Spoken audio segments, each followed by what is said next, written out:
The Reno Design Show is now virtual, of course, because of COVID. We couldn't all be together, but we can be here talking to all of you and introducing you to some of our exhibitors who have some amazing stories to tell and are doing some amazing work. And that's why I can say hello to Bec and Andy from Maytree Studios. Thank you for coming in today and sharing your stories, your architect stories. It's great to have you with us. Tell us from the beginning how it all began, because you are a firm with a difference, and you had a real vision when you got things started. Yeah, so I started really as a bit of a hobby myself 8 years ago, and it's probably converted from a hobby to a business 6 years ago. And I always had a sort of passion to try and find a way to make architecture accessible and affordable. So there's been lots of lessons and ups and downs in that, from writing fees that were far too cheap and losing a lot of money to, finally finding a way to create a sort of a range of, or a scope of services that meets people at their various budget points. And you guys go way back, don't you? Yeah, so Bec and I went to uni together. So Bec started Maytree and I came on board a couple of years ago. And there's a team of 4 of us who are all co-owners. Mm-hmm. So we're all in it together. All in it together. That's what all about. The phrase of the times, we're all in it together, absolutely. You mentioned a really key thing just there about it being accessible, because I think some people, to take that, if you're renovating or building, that first step of finding an architect can be quite frightening and daunting for some people. Definitely. I think people it's quite a long process. So renovating or designing, we sort of say as a rule of thumb, you need to allow around 6 months in design and beyond if you're doing quite a major project. So it is a massive step for most people that own a home, and it can be pretty daunting, I imagine, to engage an architect. I guess we try and provide a range of ways that we can engage with clients from various budgets, from small through to large. So. Yeah, we sort of use the term come and dip your toe in the water with us. Yep.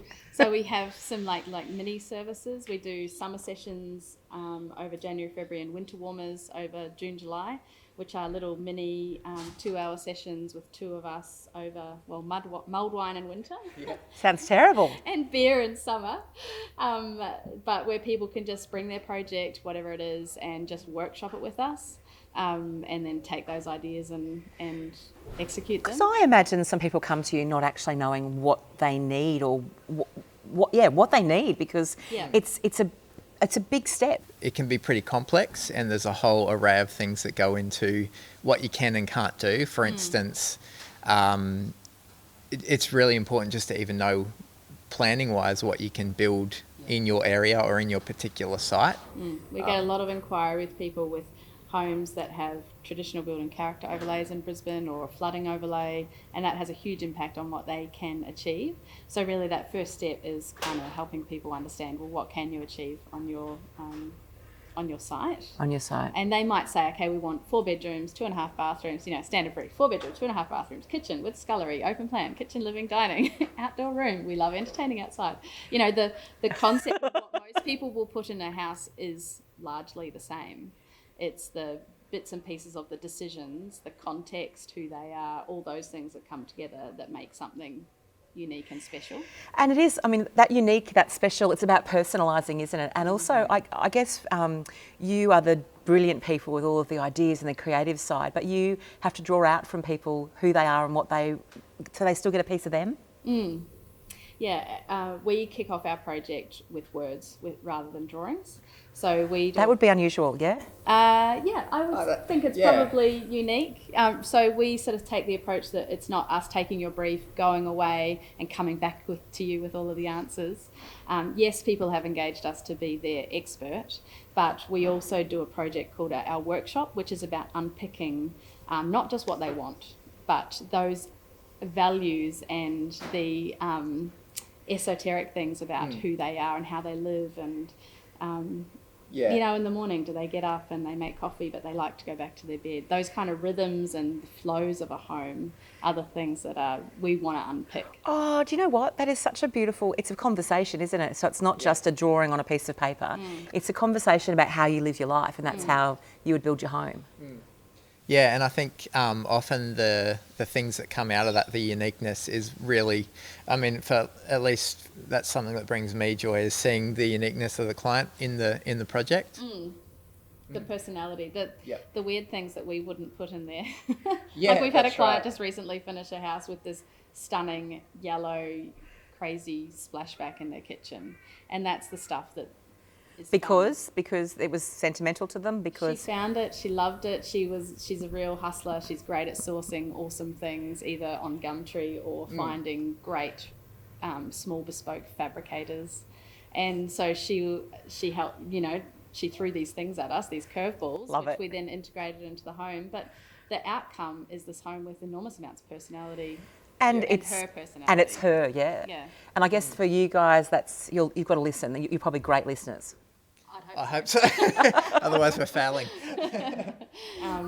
That's something we get told quite a lot, is when people have sat down with us, if they've worked with an architect before, they will often say, this is the most questions we've ever been asked before we've even started a project. And Gee, that's good. that's a mark of success, I think. Absolutely. So walk me through the process from someone coming along to you and saying, here's what I think I want or need.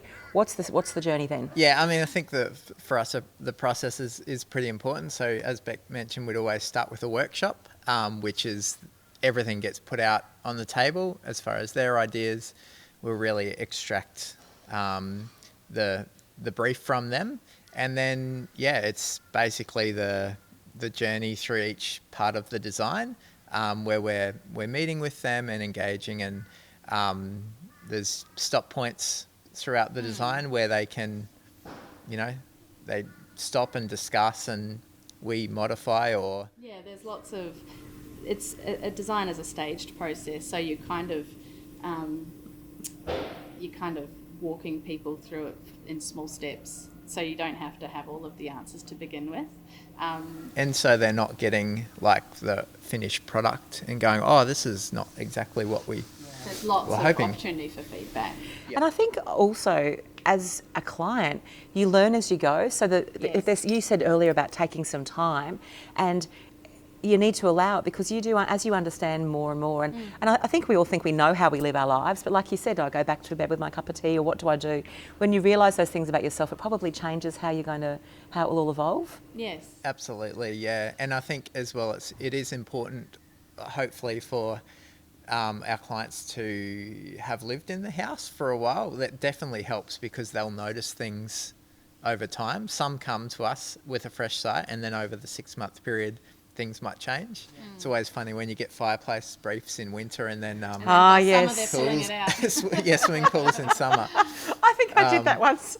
Yeah. I was planning, all I wanted was a fireplace, and then I was like, what am I doing? Yeah. I just did that this week. I wanted a fire pit, and I'm like, no, I'd rather fairy lights on my tree, because you can use it year round. And but I think what happens is you get so caught up and excited in the moment. I guess it's part of the job is keeping people a little bit grounded. Yeah, and I think future-proofing as well is probably something... the word I was about to throw at you. Value, Yeah. Because, or not just us, but probably any architect is... I was just talking to some people this morning that have 2 little kids, and they're saying, okay, 4 bedroom, 2.5 bathroom, blah, blah, blah, kitchen, living down, you know, it's a lift and build under, so bedrooms upstairs, kitchen, living downstairs. I said, that's fine, but in 10 years, you're going to come to me and say, I want a parents' retreat that's not anywhere near my children. How do I get away from them? And so, because that's what we're doing for our clients that are with kids with 10 plus in age. So, so able to kind of say to them, hey, well, you could spend a little bit less now, leave upstairs as it is, build your living downstairs, but we can design a stage for you in 5 or 10 years where you don't have to unpick the rest of the house to build that second stage. And that So saves important. people money. And I think the other thing that is really important for people to consider is you can't sit on the fence. You're either renovating your house to sell it and make money, or you are renovating your house for you for the long term. Yeah. So to work with an architect, you really need to have a 5 or 10-year commitment to the home, and it's really important because you can't sit on the fence. And I think that sort of advice you just gave is really important because you often don't realise what the future holds. If you haven't been there and done it before, you don't know what that future holds. And trends, styles, people coming saying, I want one of these. I mean, you kind of, when you say about 5 to 10 years, you can't just build a home for what's fashionable right now, can you? No. Yeah, that's right. No, and we want, as part of our design process, to help people find their unique selves, not what's currently fashionable. So we do use imagery and what we call precedent studies to try and communicate a visual theme with people. And we invite them to bring those pictures when they start working with us. But we'll put all the photos up on the wall, and there might be a picture.